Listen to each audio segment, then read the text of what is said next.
If you're approaching Medicare age and you are still working, let's talk about this person's comment right here. This person wrote that they believe they must sign up for Medicare Part A, and then if they have a group plan, that they then need to reject Part B and Part D. First thing I want to say to you is that you're not automatically enrolled into Medicare unless you're already taking your Social Security.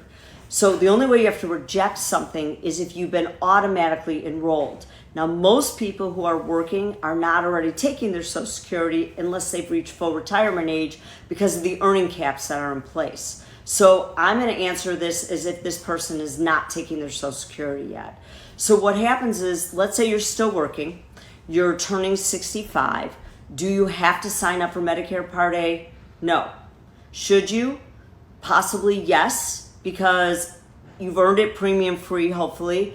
And as long as you're not contributing to an HSA, why wouldn't you sign up for Medicare Part A?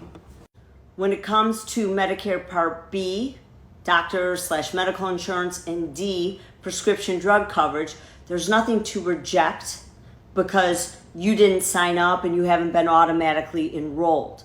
But then the question becomes, do you need B and D? And that's when we have to look to see, well, what kind of group insurance do you have? If you work at a company that has 20 or more employees, then you don't need to think about signing up for B and D. You could keep your group coverage. It's primary to Medicare, meaning it's responsible for medical bills. And you could weigh it, which plan is better for you, but you do not need B or D. And you'll have a special enrollment period later where you won't have a penalty. But if you work at a company with 19 or less employees, then you strongly need to consider signing up for B and D. Because the way the rules are written, the laws, your group plan is secondary to Medicare. So if you had some sort of major health issue, you wouldn't have a primary payer if you had not signed up for Medicare. So unless your group plan is going to put in writing for you that they will remain as your primary payer, you're going to need Medicare Part B and Medicare Part D. So just have the difference in your head.